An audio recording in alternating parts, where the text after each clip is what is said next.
Welcome dear students. आज हम पढ़ने जा रहे हैं ग्रुप फ्रीक्वेंसी डिस्ट्रीब्यूशन टेबल, जिसमें हम क्या करेंगे, हम इसकी डेफिनेशन देखेंगे, फिर हम एक एग्जांपल डिस्कस करेंगे जिससे आपको अच्छी समझ आएगी। ठीक है जी। और उसके बाद हम रूल्स देखेंगे कि how we going to organise the data in group frequency distribution table. So first of all we discuss the definition. Group frequency distribution का मतलब क्या है। जब भी हम डाटा हमारे पास ज़्यादा होता है, ठीक है जी, तो हम उसको अनग्रुप फॉर्म में हम एक एक डाटा को अलग अलग, हम एक एक ऑब्जर्वेशन को अलग अलग डील नहीं कर सकते। ठीक है, तो वो हमारे लिए मुश्किल हो जाता है। उस दौरान हम क्या करते हैं, हम ग्रुप बनाते हैं, हम इंटरवल्स बनाते हैं, क्लास इंटरवल्स बनाते हैं। ठीक है जी, ग्रुप कर देते हैं डाटा को। वो फिर हम जो टेबल बनाते हैं फ्रीक्वेंसी का, उसको हम कहते हैं ग्रुप्ड फ्रीक्वेंसी डिस्ट्रीब्यूशन टेबल। ठीक है जी, ये हमारे पास हो गई definition. When a set of data covers a wide range of values हमारे पास ज़्यादा हैं, उनको हम सिंगली नहीं डिस्कस कर सकते। ठीक है जी। It is unreasonable to list all the individual scores in a frequency distribution, तो हम उसको नहीं डिवाइड कर पाते, इस वजह से हम grouped frequency distribution table use करते हैं। आप डेफिनेशन इस तरह भी कह सकते हैं, table use to organise the data. ठीक है जी। When it covers a wide range of values it is unreasonable to list all the individual scores in a frequency distribution, so that table which is used for this is known as grouped frequency distribution table. ठीक है जी। अब हम देखते हैं example. A set of exam score ranges from a low of x is equal to 41 to the high of x is equal to 96। हमारे पास जो data है, ठीक है जी, हमारे पास एक एग्ज़ाम स्कोर है जिसका लोएस्ट स्कोर जो आया स्टूडेंट्स का 41 है, और हाईएस्ट जिसके मार्क्स आए हैं वो 96 मार्क्स हैं। ठीक है जी। If we list all the individuals from 96 down to 41 it would take 56 rows. हमारे पास डाटा बहुत ज़्यादा है। अगर हम इस तरह लिखें कि 96 से 41 तक किस किस के मार्क्स आए हैं, मतलब कितने कितने मार्क्स आए हैं, तो ये 56 रोज़ बन सकती हैं डाटा को कंप्लीट करने के लिए, फ्रीक्वेंसी डिस्ट्रीब्यूशन बनाने के लिए। ठीक है जी। Although this would organize and simplify the data but the table will too long. Data हमारा ऑर्गेनाइज हो सकता है, सिंप्लीफाई भी हो सकता है, लेकिन हमारा टेबल जो होता है वो बहुत लंबा हो जाएगा, उसको डील करना कॉम्प्लेक्स हो जाएगा। और हमारा जो मेन रीज़न होता है फ्रीक्वेंसी डिस्ट्रीब्यूशन वो यही होता है कि हम डाटा को ईजी फॉर्म में लिखें कि वो ईजीली स्टडी किया जा सके। तो इस वजह से हम इस तरह अगर लिखते भी हैं तो वो ईजी स्टडी नहीं किया जा सकता है, इस वजह से हम ग्रुप बनाते हैं ताकि वो आसानी से स्टडी किया जा सके। The purpose of constructing a frequency table is to obtain relatively simple and organise picture of data. ठीक है जी। This can be accomplished by grouping the scores into intervals and listing the intervals in the table instead of listing each individual scores. हम एक एक individual का अलग अलग score नहीं लिखेंगे, हम उनको टेबल की फॉर्म में बना देंगे और उनके इंटरवल्स बना देंगे। ठीक है जी। ग्रुप इंटरवल्स मतलब क्लास इंटरवल्स ग्रुप बना देंगे कि इतने स्टूडेंट्स, फॉर एग्जांपल अभी हम आगे देखेंगे कि क्लास इंटरवल्स कैसे बनाते हैं। ठीक है जी।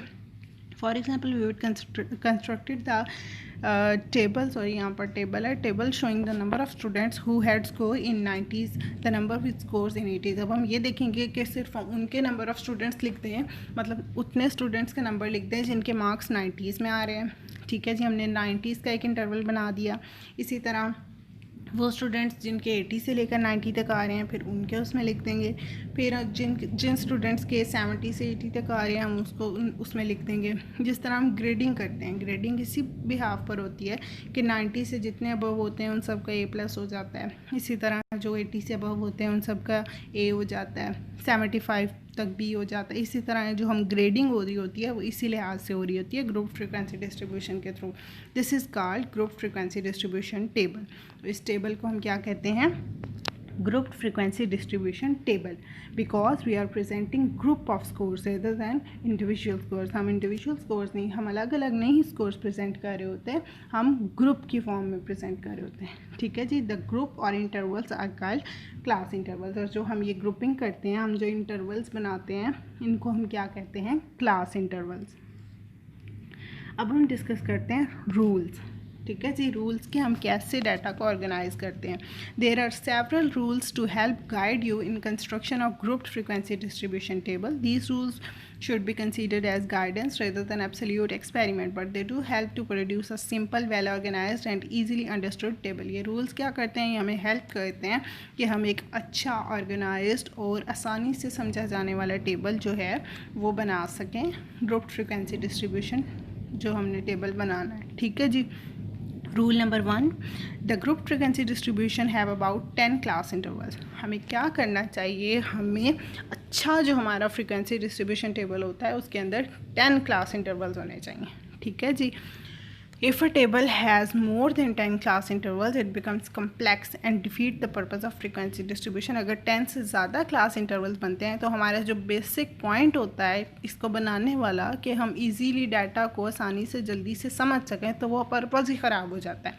ठीक है, वो कम्प्लेक्स हो जाता है जब 10 से ज़्यादा हो। जितने ज़्यादा इंटरवल्स होते जाएंगे डाटा भरता जाएगा, मतलब उसको स्टडी करना उतना ज़्यादा टाइम टेकिंग होता जाएगा। ठीक है जी।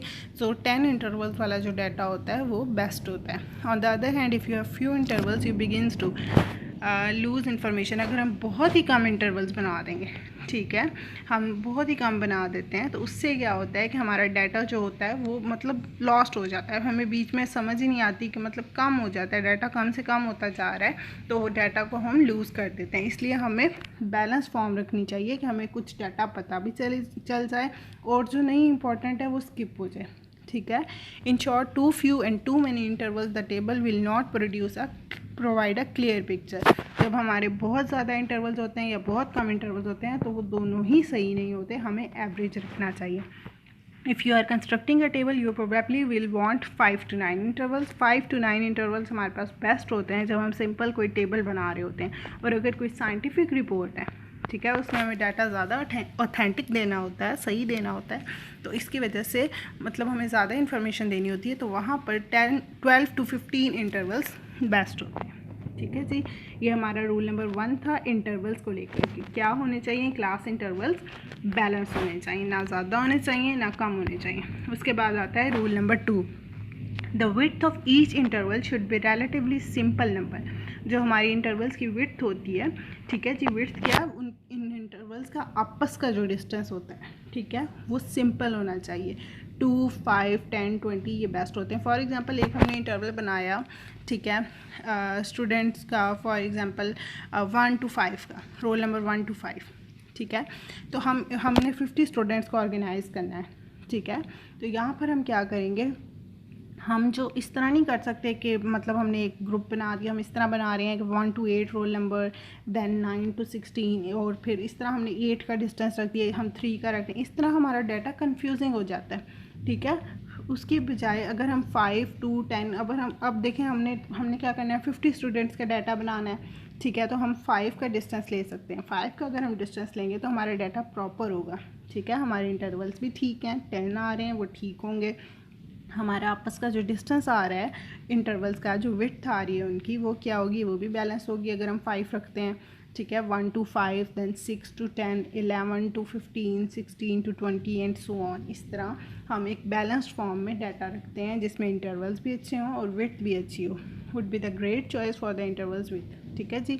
These numbers are easy to understand और ईजी टू काउंट। इससे हम डाटा को आसानी से ईजी कर सकते हैं, इसमें हमारा एरर का चांस कम होता है। वो भी गलत नहीं होता अगर हम 8 या 3, 9 किसी और विड्थ के साथ डाटा ऑर्गेनाइज करें, लेकिन वो क्या होता है, कन्फ्यूजिंग हो जाता है।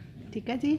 बेसिक हमारा मेजर पॉइंट क्या है फ्रीक्वेंसी डिस्ट्रीब्यूशन के, डाटा को ईजी और सिंपल बनाएं। ठीक है, अगर हम इसको कॉम्प्लेक्स कर देंगे तो हमारा जो मोटिव है इसको करने का वो ही डिस्ट्रॉय हो जाएगा। ठीक है जी। तो सेकंड रूल हमारा क्या था, width of class intervals. Now we are going to read the third rule. The bottom score in each class interval should be the multiple of the width. If you choosing a width of 10 points, then the interval should start with 10, 20, 30, 40 and so on. क्या होता है कि अगर हम जो है bottom score, हमारा जो सेकंड वाला स्कोर आ रहा होता है, ठीक है, क्लास इंटरवल में जो सेकंड वाला पोर्शन होता है, for example 1 to 5, then 6 to 10 था। ठीक है, तो इसमें क्या होता है कि जो वो आ रहा होता है वो मल्टीपल्स आ रहे होते हैं। ठीक है, फॉर एग्जांपल यहाँ पर उन्होंने एग्जांपल ये दी हुई है कि if you choosing a width of 10 points, उन्होंने क्या किया, विड्थ 10 पॉइंट्स की ली है। ठीक है, अगर उन्होंने 10 पॉइंट्स की विड्थ ली हुई है, पहला 10 था, फिर 20 है, फिर 30 है, तो हमारा डिस्टेंस कैसे आएगा, 1 से 10 तक आया। ठीक है, विड्थ हमारा एक क्लास इंटरवल बन गया 1 to 10। नेक्स्ट क्लास इंटरवल क्या होगा, 11 to 20। नेक्स्ट क्या होगा, 21 to 30। अब आप देखें जो बॉटम में सेकंड नंबर पे जो डिजिट आ रहा है वो पहले भी 10 था, फिर 20 आया, फिर 30 आया, तो इन सब में डिस्टेंस कितना है, 10 का। और हमारी विड्थ कितनी थी, हमारा जो आपस का डिस्टेंस था वो भी हमने 10 रखा था। सो जो विड्थ होगी वो ही हमारी क्या होगी, इन सब का आपस में डिस्टेंस होगा। ठीक है, ये जो हमारे बॉटम वाला स्कोर होता है, ये जो सेकंड मतलब आ रही होती है क्लास इंटरवल का जो सेकंड नंबर होता है, वो क्या होता है, वो विड्थ जो होती है उसका टेबल चल रहा होता है, उसका मल्टीपल होते हैं। ठीक है, 10 2 20, 10 3 30, 10 4 40 एंड सो ऑन। ठीक है जी, again this makes it easier for someone to understand how the table has been constructed. इससे क्या होता है, हमारा डाटा कंस्ट्रक्शन में ईजी ज़्यादा हो जाता है। ठीक है जी, फोर्थ वन ये रूल हमारे पास है, all the interval should be the same width. जो इंटरवल्स होती हैं उनके आपस में विड्थ सेम होनी चाहिए। अगर हमने फर्स्ट इंटरवल में 10 का डिस्टेंस रखा है आपस में 1 to 10, तो सेकंड में भी 10 का ही डिस्टेंस रखेंगे 11 to 20। इसी तरह हम थर्ड में भी 10 का ही डिस्टेंस रखेंगे। हम डिफरेंट डिस्टेंस नहीं रख सकते, ये हमारा डाटा फिर क्या होगा, ख़राब हो जाएगा और वो गलत हो जाएगा। So these are the rules of frequency distribution and now we are going to discuss the example. An instructor has obtained the set of n is equal to 25. Exam scores has shown here. 20 help organize these scores. हमारे पास क्या है कि उन्होंने number दे दिया है, total number of individuals capital N, जिसको हम population भी कहते हैं, वो कितने हैं, हमारे टोटल नंबर ऑफ इंडिविजुअल्स कितने हैं, यहाँ पर observations 25। We will place them in frequency distribution table. हमने क्या करना है, हमने उनको फ्रीक्वेंसी डिस्ट्रीब्यूशन टेबल में प्रेजेंट करना। स्कोर्स उन्होंने हमें बता दिए हैं। लोएस्ट स्कोर हमारे पास देखते हैं हम क्या है। यहाँ पर सबसे पहले हम लोएस्ट और हाईएस्ट स्कोर को देखेंगे जब भी हमने क्लास इंटरवल्स बनाने होंगे, क्योंकि हमारे जो क्लास इंटरवल्स हैं वो उसको जो है वो मस्ट कवर करना है, लोएस्ट स्कोर को भी और हाईएस्ट स्कोर को भी, ताकि कोई भी डाटा, कोई भी ऑब्जर्वेशन मिस ना हो। ठीक है जी, तो लोएस्ट वैल्यू आप देखें यहाँ पर कौन सी है इस सारे डाटा में, तो वो है 53। ठीक है जी, और हाईएस्ट हमारे पास है 94। उसके बाद एक्स मिनिमम हमारे पास है 53 और एक्स मैक्सिमम है हमारे पास 94। ये जस्ट एग्जांपल है आपको समझाने के लिए, मतलब ये आप ना भी परफॉर्म करें देन इट्स ऑल राइट। इसमें कुछ हो भी सकती हैं एरर्स वगैरह। ठीक है जी, तो ये जस्ट एज सिंपल सी है। ठीक है, इसमें हम क्या करेंगे, ग्रुप फ्रीक्वेंसी डिस्ट्रीब्यूशन टेबल है, हमने क्या किया, हमने इंटरवल्स बना दिए। ठीक है जी, फॉर एग्जांपल हाई स्मॉलेस्ट था हमारा 53। ठीक है, तो 53 से लेकर हमने 53 है तो हमारी स्मॉलेस्ट, हमने 53 से अगर हम बनाते हैं तो हमारा डाटा अच्छा नहीं होगा। ठीक है, तो हम क्या करते हैं, हमने 50 से स्टार्ट कर दिया, 94 तक हमने जाना है। ऑलमोस्ट ये हमारे पास 50 वैल्यूज़ हम कवर कर रहे हैं। ठीक है, 50 नंबर्स हम कवर कर रहे हैं, तो हमने क्या किया, हमने 5 का डिस्टेंस ले लिया ताकि इंटरवल्स भी बेस्ट रहें और वैल्यू भी अच्छी हो। तो 50 से लेकर हमारा हमने कहाँ तक किया, 54 तक है। इनमें हमारा डिस्टेंस कितना है, 5 का। ठीक है, 5 का डिस्टेंस आ रहा है। तो 54 से आगे 55 है, 55 से 59 तक, 60 से 64 तक। अब आप देखेंगे कि हमने डिस्टेंस कितना लिया था, 5 का लिया था। ठीक है, 50 से 54 का कितना डिस्टेंस था, 5 था। तो आप देखें 54 और 59 के दरमियान कितना डिस्टेंस है, वो भी 5 का है। 59 to 64 वो भी 5 है। 64 to 69 ये जो हमने बात की थी कि यहाँ पर हमारे पास वही मल्टीपल चल रहे हैं, मतलब जो विड्थ थी वही वैल्यू जो होती है, ये बॉटम स्कोर जो हमारे पास होता है क्लास इंटरवल्स का, वो उनमें वही डिस्टेंस होता है जो विड्थ होती है। ठीक है, आगे हमने क्या किया, हमने देखा 50 से 54 तक कितनी वैल्यूज़ एग्जिस्ट करी हैं हमारे इस डाटा में। हम देखेंगे कि 50 से 54 तक के मतलब टोटल कितनी वैल्यूज़ हैं यहाँ पर जो 50 से 54 के दरमियान लाई कर रही हैं, वो वैल्यूज़ हम इसके आगे लिख देंगे। वो हमारे पास सिर्फ 1 थी, 53। ठीक है जी, फिर हम देखेंगे 55 से लेकर 59 के दरमियान की कौन कौन सी वैल्यूज़ हैं जो एग्जिस्ट कर रही हैं इस डाटा में। वो हमने देखी कि कौन कौन सी वैल्यूज़ हैं। ये 58 हमारे पास है, इसी तरह और वैल्यूज़ होंगी जो 50 से 54 से 59 तक एग्जिस्ट करेंगे। तो हमें सिर्फ 54 ही मिली है, तो हमने 1 यहाँ पे लिख दिया कि इसकी फ्रीक्वेंसी 1 है।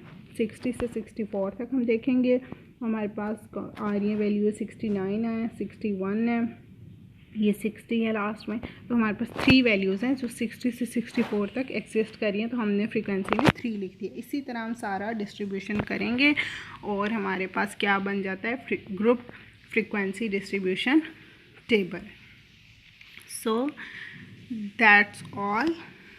आज हमने पढ़ा ग्रुप फ्रीक्वेंसी डिस्ट्रीब्यूशन टेबल कि वो कैसे बनाते हैं, उसके रूल्स क्या होते हैं, उसकी डेफिनेशन क्या होती है और उसके हमने एग्जांपल्स डिस्कस किए। आई होप आपको अच्छी समझ आई हुई होगी। If you have any question feel free to ask in the comment box. Thank you so much and अल्लाह हाफिज़।